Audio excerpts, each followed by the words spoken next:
Olá, boa noite. Começa agora o Jornal da Justiça desta segunda-feira, 15 de fevereiro. O ministro Ricardo Lewandowski, do Supremo Tribunal Federal, atendeu o pedido da Procuradoria-Geral da República e autorizou que a Polícia Federal faça diligências no inquérito que investiga eventual responsabilidade do ministro da Saúde, Eduardo Pazuello, na crise de saúde pública de Manaus, quando pacientes com Covid-19 morreram por falta de oxigênio nos hospitais. Este é o destaque de hoje e você vai ver também. Supremo Tribunal Federal mantém lei do Rio de Janeiro que obriga operadores de telefonia a informar em tempo real a interrupção de serviços. Ministério Público Federal dá prazo de 3 dias para que a polícia e a FUNAI apresentem informações sobre o assassinato de um indígena no interior do Pará. E ainda, em Brasília, governo local e Ministério Público fazem força-tarefa para coibir festas com aglomeração neste feriado de carnaval.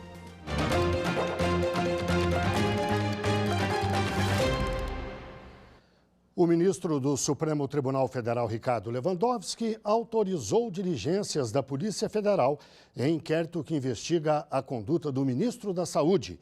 O pedido foi feito pela Procuradoria-Geral da República.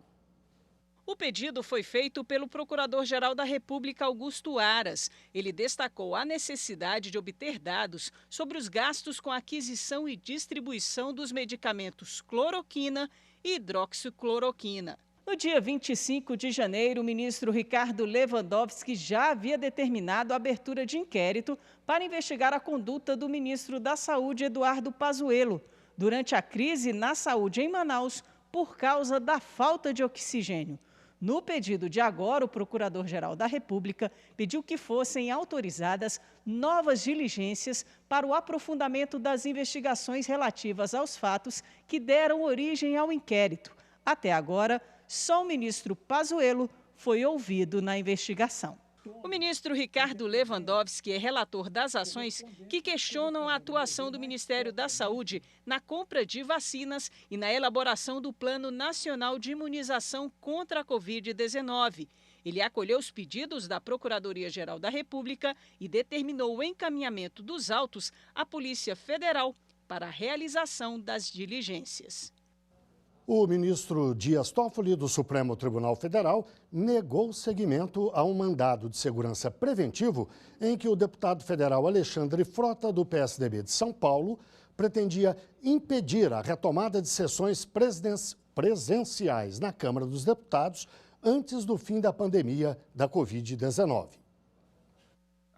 De acordo com o ministro Dias Toffoli, do STF, não cabe ao Judiciário interferir na maneira como ocorrem as sessões na Câmara Federal. O deputado Alexandre Frota, do PSDB de São Paulo, fez o pedido depois que a nova mesa diretora da Câmara anunciou o fim das votações virtuais à distância. Ele alegou o direito de continuar a trabalhar remotamente e, por isso, queria que o STF impedisse a retomada das sessões presenciais na Câmara antes do fim da pandemia. O ministro seguiu jurisprudência da Corte, ressaltando que a matéria deve ser resolvida internamente pelo Poder Legislativo. E o ministro Edson Fachin, também do Supremo Tribunal Federal, determinou o trancamento do inquérito policial aberto pela Polícia Civil de Monteiro, na Paraíba, contra uma desempregada que furtou um pedaço de queijo de uma padaria. O valor? R$ 14. O caso chegou à Suprema Corte depois que o Tribunal de Justiça da Paraíba e o Superior Tribunal de Justiça negaram um pedido de habeas corpus da acusada. A mulher, de 52 anos, foi detida fora da padaria logo após ter sido filmada pelo circuito interno de segurança pegando o queijo. No STF, a defesa pediu o trancamento do inquérito e da ação penal. Pedido que foi atendido pelo relator ministro Edson Fachin. Ele julgou que o crime foi cometido sem violência e que o bem furtado é alimento de valor irrisório. O ministro considerou ainda a jurisprudência do STF sobre o princípio da insignificância, aplicado a situações de mínima ofensa, lesão e periculosidade social. Decisão do plenário virtual do STF mantém lei do Rio de Janeiro que obriga operadoras de telefonia a informar sobre a interrupção de serviços. A ação foi proposta pela Associação Brasileira de Concessionárias de Serviço Telefônico Fixo, comutado, questionando lei de 2018 do Estado do Rio de Janeiro, que obriga as concessionárias de serviços públicos essenciais a informar em tempo real a interrupção de seus serviços. A entidade alegou que o legislador estadual não pode impor às prestadoras de serviço de telefonia fixa e internet tal obrigação, porque o artigo 22 da Constituição Federal estabelece a competência privativa da União para legislar sobre telecomunicações. Em julgamento do plenário virtual, os ministros decidiram, por maioria de votos, que a norma não invadiu a competência privativa da União, ao criar regras que incluem as prestadoras de telefonia fixa no Estado. Prevaleceu o voto do relator ministro Ricardo Lewandowski. Para ele, a lei se insere na competência do Estado para editar normas sobre consumo e responsabilidade por dano ao consumidor, ao determinar que as concessionárias informem a interrupção com a especificação do motivo e a previsão do restabelecimento do serviço. Os ministros Gilmar Mendes e Luiz Roberto Barroso divergiram por considerarem que a norma invade a competência privativa da União para legislar sobre telecomunicações e que a Agência Nacional de Telecomunicações já possui ato normativo que prevê as providências a serem adotadas pelas prestadoras na eventualidade de interrupção de serviço. O Ministério Público Federal deu 3 dias para que as polícias Militar, Federal e Civil e também a FUNAI apresentem informações sobre a morte do indígena Isaac Tembé, de 24 anos, no nordeste do Pará. De acordo com a imprensa, o assassinato aconteceu na noite da última sexta-feira. Lideranças próximas da vítima afirmaram que os tiros teriam sido disparados por policiais militares. O Ministério Público Federal quer saber as circunstâncias da morte, se houve a realização de perícia no local e o andamento das investigações. Os presidentes do Supremo Tribunal Federal e do Tribunal Superior Eleitoral lamentaram a morte de Aristóteles Turi, presidente do Tribunal Regional Eleitoral do Amazonas. O desembargador morreu no domingo, vítima da Covid-19. Com formação humanística, foram 40 anos de magistratura. No começo do ano passado, o desembargador foi eleito presidente do Tribunal Regional do Amazonas e ficaria no cargo até 2022. Mas estava afastado desde janeiro, quando foi internado com Covid-19. No domingo, o desembargador não resistiu à doença e morreu. Em nota, o presidente do Supremo Tribunal Federal e do Conselho Nacional de Justiça, ministro Luiz Fux, disse que lamenta profundamente a morte do desembargador e que, em nome do Judiciário Brasileiro, externa pesar à família de Aristóteles Turi e às famílias de todos que se foram vítimas dessa tragédia sanitária que assola o mundo. O presidente do Tribunal Superior Eleitoral, ministro Luiz Roberto Barroso, também divulgou nota. Ressaltou que o desembargador serviu à justiça brasileira com honra e dedicação por cerca de 40 anos e, em 2020, conduziu de modo impecável as eleições municipais no estado. Disse ainda que, em nome da Justiça Eleitoral, manifesta grande pesar à família e envia solidariedade a todo o povo do Amazonas. Veja a seguir. Festas e eventos com aglomeração nesses dias de carnaval estão na mira do governo do Distrito Federal e do Ministério Público. A gente mostra já já.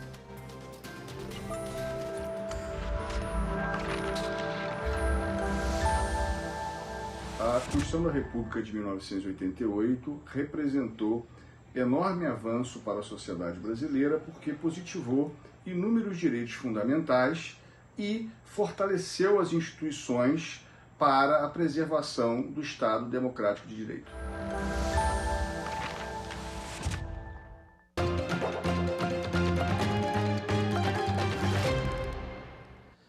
No Distrito Federal, o governo organizou uma força-tarefa para conter festas e eventos com aglomerações durante os dias de carnaval. A ação tem o apoio do Ministério Público. Desde quinta-feira da semana passada, no Distrito Federal, eventos ou blocos carnavalescos estão proibidos por decreto. O objetivo é prevenir aglomerações e garantir protocolos sanitários contra a Covid-19. A Força Tarefa conta com equipes de 10 órgãos e secretarias do governo.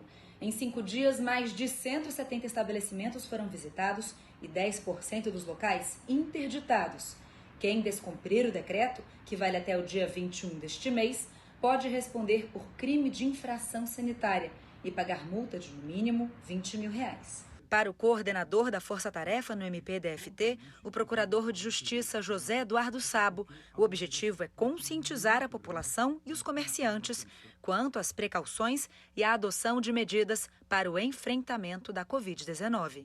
O Ministério Público entendeu de agir prontamente, inclusive agora no período de carnaval, até porque há um interesse público muito grande com a manutenção e a preservação da saúde das pessoas. Por isso, em conjunto com o governo local, temos uma verdadeira força-tarefa acompanhando e autuando e fiscalizando todas essas festas, essas aglomerações que vão certamente poder impactar no aumento da infecção. Um empregado de uma indústria automotiva dispensado durante tratamento de doença ocupacional foi reintegrado ao trabalho. Quem tem os detalhes é o repórter Pablo Lemos. O empregado trabalhava como operador de veículos e alegou na ação ter sido dispensado quando estava em tratamento de doença ocupacional, ocasionada por esforço excessivo durante 11 anos de trabalho. Após isso, entrou na justiça para ter direito à estabilidade. No TRT da 4ª Região, no Rio Grande do Sul, o operador entrou com mandado de segurança para ser reintegrado e voltar a ter plano de saúde. Mas o TRT entendeu que o profissional não havia sequer demonstrado que estava doente na época da dispensa. Ele recorreu e o caso chegou ao Tribunal Superior do Trabalho. A relatora do recurso na seção 2 de dissídios individuais, ministra Maria Helena Malman, explicou que para o deferimento da tutela é necessária a prova do risco de dano irreparável e da plausibilidade da pretensão do autor. No caso, a ministra considerou evidente o preenchimento do primeiro requisito, considerando que o empregado se encontrava em estado de doença precário, desamparado pelo plano de saúde e sem fonte principal de sustento. Além disso, a prova anexada na inicial indica a existência de doença possivelmente relacionada à atividade desenvolvida na empresa e causadora da doença ocupacional. Os atestados relacionados aos autos permitem concluir que desde 2016 o impetrante vem sofrendo de patologias relacionadas à coluna vertebral. A dispensa em 6 de maio de 2019 ocorreu 4 dias após o retorno do gozo de benefício previdenciário concedido em razão de cirurgia para tratar de hérnia de disco. A descrição das atividades por si já indicam que o trabalho executado pelo empregado era manual, exigindo a utilização de força. A relatora lembrou ainda que a súmula 378, item 2 do TST, reconhece a estabilidade quando constatada após a demissão doença profissional que guarde relação de causalidade com a execução do contrato de emprego. Desse modo, a ministra deferiu a tutela de urgência pedida pelo operador de veículos para determinar a reintegração dele ao emprego e o restabelecimento do plano de saúde. A decisão foi unânime. O Tribunal de Justiça do Rio Grande do Sul comemora a ampliação do serviço Sejusc Cidadão Online, uma plataforma virtual que busca oferecer uma justiça mais ágil e prática para o cidadão. A plataforma virtual foi uma alternativa para solucionar conflitos durante a pandemia. No último dia 27, o coordenador do Sejusc do Cidadão Online conversou com magistrados que estão aderindo à proposta para esclarecer dúvidas sobre a ferramenta. A meta é ofertar serviços de autocomposição a todas as comarcas do estado. A partir de agora, essas comarcas vão poder contar com serviços qualificados de conciliação e mediação online. Um avanço do nosso tribunal, expandindo e levando a autocomposição a essas dezenas de comarcas que ainda não contavam com esse serviço. O juiz corregedor Luiz Antônio de Abreu Johnson participou do encontro virtual e destacou a importância de disponibilizar o serviço online. Ele lembrou que a iniciativa recebeu elogios do Conselho Nacional de Justiça. É uma quebra de paradigmas, é o cidadão chegando à justiça de forma célere e rápida, bastando para isto acessar de sua própria casa, sem sair de casa, a plataforma digital do Tribunal de Justiça e lá fazer a sua exposição sobre aquele conflito que espera ser resolvida. A plataforma pode ser utilizada para cobrança de dívidas, revisão de contratos, reclamações relativas a compras de mercadorias, contratação de serviços, revisão de valores de prestações ou qualquer dificuldade em honrar compromissos financeiros, por exemplo. Temas ligados à família também podem ser resolvidos no Sejusc do Cidadão Online. Para solicitar o atendimento, basta acessar o site do TJRS. Após preencher o formulário e fazer o pedido, já é informada a data da audiência e um prazo de até 15 dias para que os interessados participem de uma sessão que contará com um conciliador ou mediador. É relevante que a administração e a Corregedoria Geral, junto com o Núcleo Permanente de Métodos Consensuais do Tribunal de Justiça, estimule e fomente e amplie cada vez mais os serviços de acesso à justiça ao cidadão. Temos muito a celebrar e essa expansão com certeza será a primeira de muitas outras conquistas na área da autocomposição que tem recebido grande atenção do nosso tribunal. No próximo bloco, a gente fala sobre a importância da doação de órgãos e dos rígidos protocolos que envolvem esse procedimento. Voltamos em instantes.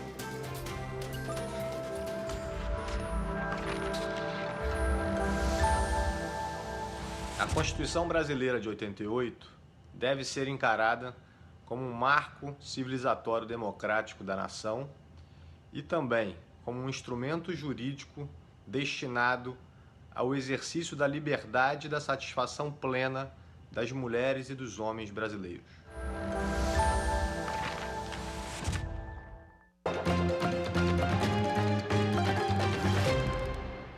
A terceira turma do Superior Tribunal de Justiça decidiu que um juiz não pode negar a inclusão de um devedor em cadastro negativo só porque o credor tem condições de realizar a medida por conta própria. Os ministros entenderam que, embora o juiz possa decidir sobre a inclusão do devedor em cadastro de inadimplentes, mediante pedido do credor de acordo com o Código de Processo Civil, o magistrado não pode criar restrições para a medida que não estejam previstas na própria legislação. Com esse entendimento, a terceira turma do STJ reformou o acórdão do Tribunal de Justiça do Distrito Federal e Territórios, que indeferiu o pedido de inclusão de uma empresa em cadastro negativo apenas porque os credores teriam meios técnicos e recursos financeiros suficientes para fazer diretamente a anotação restritiva de crédito. Para o TJDFT, no caso de mera faculdade conferida ao juiz, seria necessário que a parte interessada demonstrasse não dispor de condições econômicas para fazer a inclusão do registro da pessoa inadimplente, porque o credor pode, como regra, agir por seus próprios meios. Já a relatora no STJ, a ministra Nancy Andrighi, explicou que o magistrado não pode impor condições não previstas na lei para acolher o pedido do credor e destacou que, no caso analisado, o indeferimento do pedido de inclusão teve como único fundamento o porte financeiro e a capacidade dos credores para registrar o devedor no cadastro de inadimplentes por conta própria, não tendo sido avaliado se o eventual deferimento da medida poderia ser útil ao pagamento da dívida, o que justificaria a discricionariedade da decisão judicial nos termos do CPC. O transplante de órgãos é uma solução que salva muitas vidas. Quem está na fila convive com a angústia de encontrar um doador compatível. O Brasil é considerado um dos países com legislação e protocolos mais rígidos do mundo. Nesta reportagem, a gente mostra a importância desse ato e as regras para a adoção. Um uma relação de amor e afeto surpreendente. Pai e filha recordam hoje do sofrimento dela quando precisava passar horas nas sessões de hemodiálise. O servidor público Estênio relembra que a filha tinha um grave problema renal. Há 10 anos, Tatiana teve que fazer um transplante e Estênio foi o doador. Os dois fizeram a cirurgia e a filha recebeu um rim do pai. Sempre eu falo com minha filha que eu nasci para dar a vida a ela 2 vezes, né? Uma como pai e outra como ser humano, né? Passada uma década do transplante, tudo saiu bem. Tatiana voltou a ter a saúde restabelecida. A mãe dela teve o mesmo problema, mas faleceu antes que fosse possível passar pelo mesmo tratamento que a filha. Tatiana teve um destino diferente. Os 2 rins dela deixaram de funcionar. Hoje ela vive com o rim doado pelo pai. 100% hoje em dia minha vida está estável mesmo. No Brasil, a legislação permite que ocorra a doação de órgãos, como aconteceu com Estênio e Tatiana, entre pacientes vivos, para cônjuges e parentes até o 4º grau. Se a pessoa declarou expressamente, por escrito, que será doadora, essa vontade deve ser respeitada. Mas isso não significa que a família, por exemplo, vá se conformar com isso. Há uma série de desdobramentos para isso. O último levantamento feito pelo Ministério da Saúde em 2020 mostra que o Brasil tem 46.181 pessoas na fila à espera de um transplante. Em Minas Gerais, o número de pacientes nessa situação chega a 10%. A pandemia da Covid-19 trouxe uma preocupação a mais para quem deseja uma nova chance de vida. Os institutos que atuam no processo de transplantes afirmam que as doações de órgãos e tecidos diminuíram cerca de 50% nesse último ano. O diretor do MG Transplante, Somar Lopes Cansado Júnior, esclarece que outros fatores provocados pela pandemia contribuíram também para essa redução significativa no número de doadores no último ano em Minas Gerais. Todos os pacientes que têm uma suspeita de estarem infectados pelo vírus ou que estejam infectados, eles são automaticamente excluídos da doação. E além disso, com esse isolamento social que foi imposto, as pessoas ficaram mais deprimidas, ficaram mais chateadas. Então isso também gerou um aumento importante no número de recusa familiar no momento que a gente pede a doação. É importante lembrar que para receber uma doação de órgãos e tecidos de pessoas falecidas, o paciente fica em uma fila de atendimento regida por critérios de prioridade e de compatibilidade definidos pelo Ministério da Saúde. Transformar a espera em esperança é o que motiva quem decide doar ou permite que órgãos de um parente falecido sejam transplantados. Estênio e Tatiana são exemplos de solidariedade e fé na vida. Então, eu me sinto muito grato a Deus e feliz por ter doado meu rim a uma pessoa, independente se fosse filha ou outra pessoa qualquer. Faria de novo, se eu pudesse. Se um dia, se Deus quiser, se eu for embora, eu vou ser doadora, porque de órgãos de todos os tipos, não é só de rins, mas de coração, todo mundo passa, que a gente vê lá nos hospitais. Então, assim, doa, que isso é vida, é vida. Esta edição do Jornal da Justiça fica por aqui. Uma boa noite a todos e até amanhã.